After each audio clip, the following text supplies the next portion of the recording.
What's going on, guys? No guys here. Welcome back to another video. Now in today's video we're going to go over the 4-3-1-2 tactics and instructions.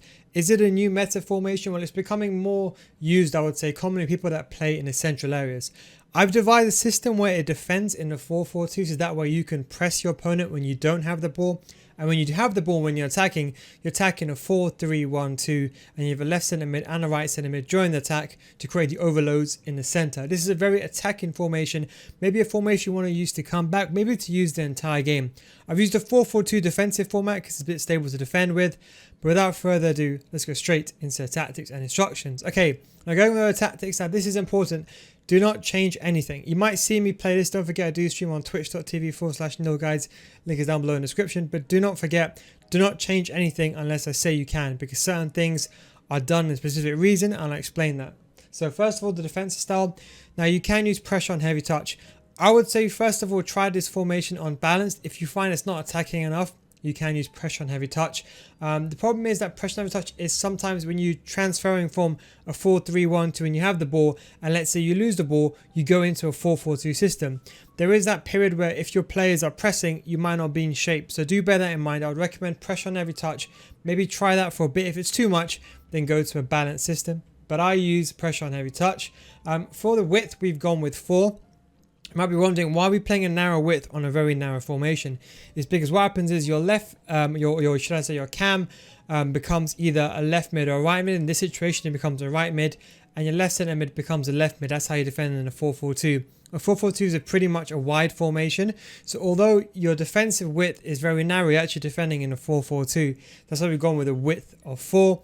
In the depth, we put this 1 up to 6, so that means you're higher up the pitch. So although you transfer into a 4-4-2 system, if you do lose the ball, you're going to be high up the pitch in a 4-3-1-2 system. And when you lose the ball, your players will press centrally, because don't forget, when you're attacking in a 4-3-1-2. If your opponent has the ball, your players will kind of press internally. The benefit of pressure on heavy touch is your players only press when there's a good chance of winning the ball. So that's the benefit of using pressure on heavy touch, as opposed to press out of possession, lost the count, they just kind of go gung-ho every single time. And sometimes you might not be in a good position to press, but your team still presses anyway, and a smart player can counter that. So for the depth of 6, we want to be high up the pitch as possible. That way when you press, we're going to be higher up the pitch. That way we can win the ball back and go into attacking phase straight away. For the offensive style, there's actually 3 you can choose. I would recommend long ball. That's kind of my way to go. If you find that the formation is too attacking, I'd recommend going maybe with balance, because that way players slow down a little bit. So if you find that players are moving forward too quickly, change to balance. If you find that players are not moving quick enough, let's say you like to play purely counter-attack S-type system, I'd recommend fast build-up play. But I would say for most players, use long ball. You probably like it like that, how it is. I think it's a perfect combination of being attacking, but not being too forward, and players not going so quickly where if you lose the ball, you can get countered yourself. For the attacking width, we've actually left this on the neutral stance of 4, just because we find that a 4-3-1-2 is more of a central formation. You don't really have any wide players anyway, so you might as well make use of the central area. So we've gone with a width of 4. For the players in the box, we've left this on 6. Feel free to change this if you want to, but we do have some certain instructions for some certain players, and that's why we've gone with that. Corners and free kicks you can leave on however you want. Just do bear in mind, the higher you leave it, the higher chance you'll get countered. I personally leave this on 1 because that way it's the more safer route, and that way you can't get countered. So how does this formation work? Well, when you attack, this is your system. Obviously, you're going to have a 4-3-1-2, and generally speaking, your left centre mid and your right centre mid, they will go forward when you're attacking, and your CDM will sit back. So you have a system where when you go forward, you've got 2 strikers, a cam, left centre mid and right centre mid, creating overlaps in the middle. So you're basically breaking the middle column. But what happens is when you lose the ball, let's say you're on a system and let's say you lose the ball here. What happens is one of your players, in this case Eto, becomes a right mid, so your cam, and your left centre mid becomes a left mid. So that's how you create that 4-4-2 system. So you become centre mid, left mid and right mid. That's how you create that 4-4-2 system. So that is the way how it works in a 4-4-2, and that's how you defend. So do bear that in mind. We're going to go over the instructions first. Okay, so the striker, stay central, stay forward, getting behind for both the strikers. This way they're always on stay forward, and this way, don't forget, in a 4-4-2 they're always going to be on stay forward anyway. And this way you avoid, for example, if you have, for example, a striker on comeback and offense, you break that 4-4-2 system. So leave both the strikers on stay forward. I have them on getting behind.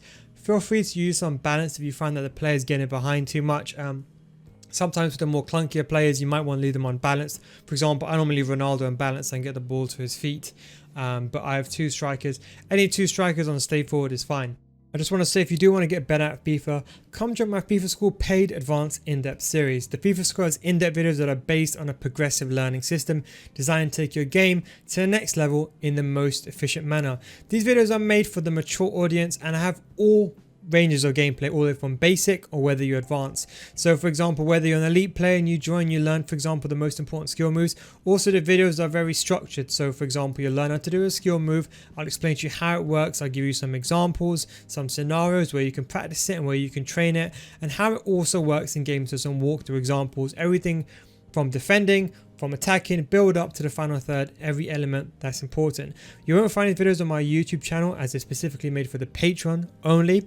And do not forget, it's a money back guarantee. So if you do not get better after 1 month, I'll refund your money. So come join hundreds of other people taking a FIFA education to the next level. Link is down below in the description, patreon.com/NoGuides. So don't forget, we got all of last year's videos and this year's videos and more videos being uploaded constantly. So there's always content out there. Hours and hours and hours of content for you to see. Patreon.com/NoGuides. But let's go back straight into the video. The cam, I would say ideally try to get high work rates if you can, or high medium, because high because he does becomes the right mid. And we have him on comeback and offense. That's what allows him to become that right mid player when you don't have the ball, when you're not in possession. And we have him on balance. We don't have him on support for crosses. You can leave Stun at the edge of the box, because sometimes if you're attacking, it might take a long time for him to come back if he's all the way inside the ball. Let's say you have the ball here and you cross it in, you lose the ball. It will take him a long time to go back to the right mid position. So you can use Stun at the edge of the box if you want to. And that kind of negates the kind of point of being counter-attacked. For the left centre mid, we have him on get forward and cover wing. Cover wing is important. That means when you don't have the ball, he will become the left centre mid. That's how you kind of get the left centre mid and the right centre mid. You don't have to put him on comeback and offense because he's a centre mid. He still comes back anyway. The most important thing is cover wing. We've left him on get forward as well. So when you do get the ball, he'll be running and striking, making those striking runs going forward. For the central CDM, we have him on stay back, stay edge of the box and cover center. He's going to be our left center mid in that system. And then as our right center mid, we have stay back, stay edge and cover center. If you want to, you can probably put balance, or you can even put get forward on this center mid. However, I would say it's very risky and maybe too attacking. Leave it on stay back while attacking. This should be enough for you to attack. If you want to, you can leave it on balance to get an extra player going forward in the middle. So do bear that in mind. But I would say in the beginning, leave these both on stay back while attacking. The reason why I'm saying this is it depends on your playstyle. If I say this to you and I say put get forward, if you're like a goal 2 player, you're going to say to me in the comment section, oh well, Neil, this formation is too attacking. So the idea is start with this. If you find that it's defensive, then you can always change it on the fly. So that way, when you're attacking, when you're defending, should I say, and then when you're attacking, these guys are both on stay back. And then you have a left centre mid and right centre mid, who kind of go from the Cuadrado and the, I suppose you can say the right centre mid here, Fred, and then Etta becomes a right mid and Trent becomes a left mid. You can of course switch them around, so you can kind of juxtapose this on the other side. Not juxtapose, but you can switch it on the other side. You can put this guy on cover center, but you have to put this other guy on cover wing. So do bear that in mind. Ideally, if you can get a high work rate player here, and I would say a high hit, it is ideal, or high medium. Try not to go for low defensive work rates. Like a high low here would be a really bad idea. You would want to play someone like Ronaldo in these positions, because obviously they won't be coming back to defend pretty well. For the back line, we have them on stay back while attacking as usual. We do have them on conservative and both on inverted. Why inverted is because there's no wingers in this formation.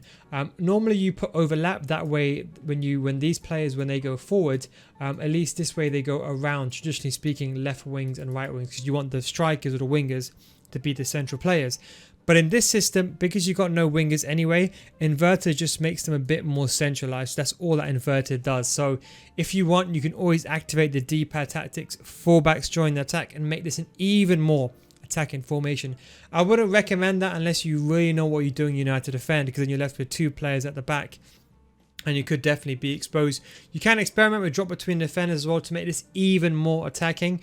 But I'll be honest, it's more attacking as it is, and I wouldn't recommend it. And that way you can defend in a 4-4-2 system. So as I said to you, when you lose the ball, he goes there, he goes here, he goes here, he goes here. So you defend in that 4-4-2 system. You have your 2 strikers on straight forward. You win the ball back. Then Eto makes those darting runs going in the middle. And then you have, for example, Trent, who's going to be, of course, the left centre mid. He makes that darting run towards the middle. And that's what creates unpredictability. It's harder for your opponent to defend against that. And also, this is beneficial. If you are losing and if you're behind, it's better to be laid out in a 4-4-2 system. Why? Because your opponent can just switch the ball from left back to right back every single time if you lack the left mid and right mid. The benefit is you're going to have kind of 2 banks of the left mid and the right mid. That way you can't get doubled up on. And more importantly, the 4-4-2 is the best formation for pressing with. So not only are you defensively, but I suppose you can say more wider in approach and cover more of the pitch, it's harder for your opponent to waste time, and you can actually press with this formation. I leave this in my ultra attacking slot, but feel free to change it. But that is the tactics and instructions. I hope you enjoyed this video. Thank you very much for watching. Take it easy, and I'll catch you next time. Peace out.